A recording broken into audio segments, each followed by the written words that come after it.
Hello everybody, PhD Queen here. Well, just a quick update. I am now, I think, getting better after a bout of bronchitis. So yes, it's been a while and I'm sorry I haven't posted as often as I should, or I endeavor to, but it has been a trying time for me. I've been ill and I have tried my best to hand in a chapter, but it has been very difficult for me.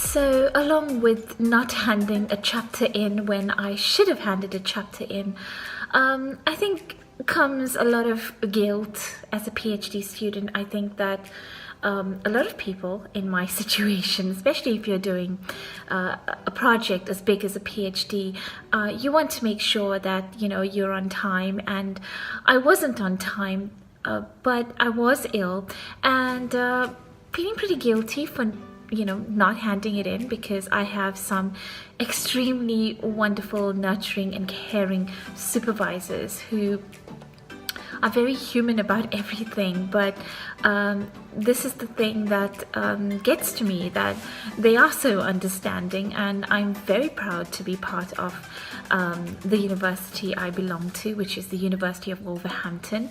The Faculty of Education, Health and Wellbeing has been very, very supportive, and I've been very blessed with my supervisors. And I know that lots of people complain about supervision and relationships with supervisors, but I have been pretty fortunate in that regard. So what have I been doing in the meantime? Well, I've been to a conference and I went to a seminar on autoethnography. It was interesting and it showed me as a teacher, as an educator, how to reflect. I also attended some breakfast bite sessions online. Now these are sessions that sort of workshops that are hosted every Friday morning, once a month. And so I had to stop being so hard on myself, had to get better first, get myself right physically, and yes, now I am back on my feet. So yes, what have I been doing in the meantime? I have been still working, even though I haven't handed in the main data analysis chapter that was due at the end of January. I managed to do some other stuff, which is hand in 2 abstracts to 2 conferences, and also to attend the university's own sessions online, which are called breakfast bite sessions. Now one of my supervisors runs this. It's on a Friday morning, and it's from 8 to 9, and various topics like your research direction and getting your thesis writing going, and how to be prepared for a viva. So all these have been very helpful, and obviously my reading continues, even though data analysis has been done, and I've finished with the main bits, which is the coding and getting together the data and sort of making some conclusions from the data, which has been a very, very, very big chunk of my PhD.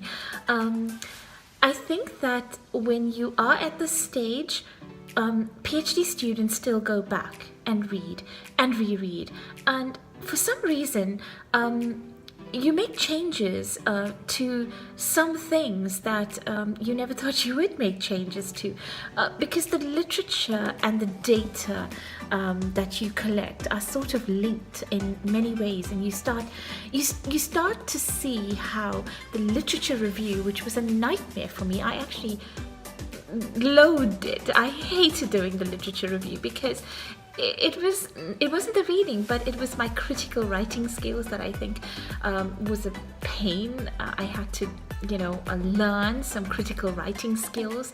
And this is where the PhD differs from the master's. A PhD in the UK is normally a level, I think it's level 8, and doctorates and PhDs tend to go a step above, where, as in critical writing or doctorates and masters tend to be different in this way. So for a doctorate, I think the thing that is different about it, or a PhD, is that the master's is a synthesis, and it could be a kind of a description of how much you've read, the literature around your topic. But in the doctorate, it is more a critical analysis, and you writing critically about the information that you found or the reading that you've done. You have to make sure that you can say or conclude after a good analysis whether this particular writing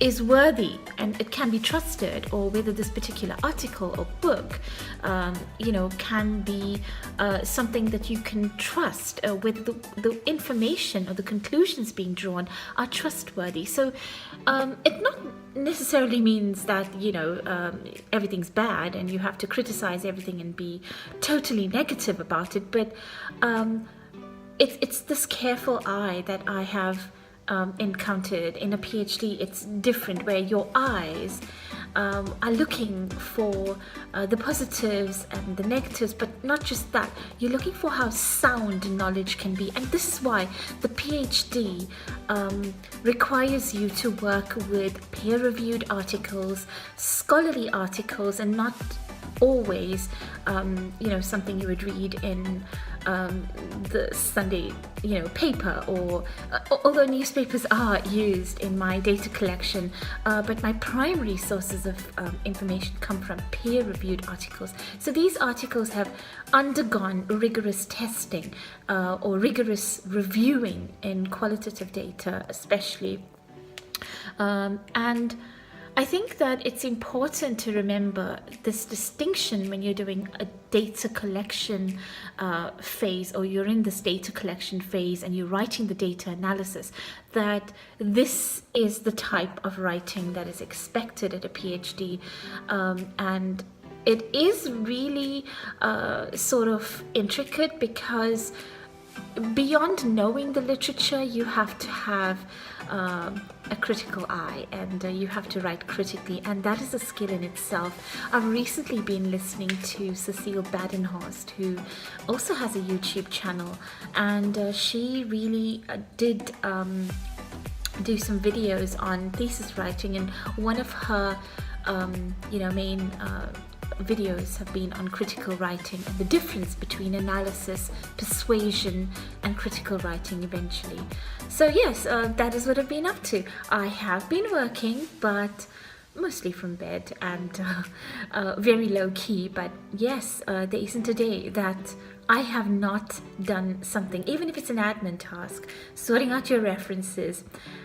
There's always something to do in a PhD.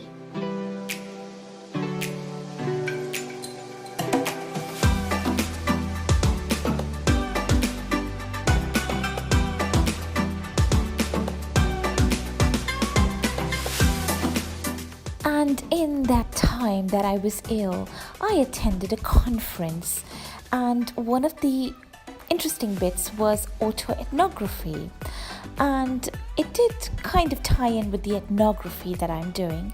I also handed in an abstract for the European Conference on Education, and I attended breakfast bite sessions by my supervisor online, and I chatted with PhD peers and kept abreast of our Wolverhampton Doctoral College newsletter, which usually tells us what's going on a weekly basis, so even students who study at a distance can join in. And so ends my week.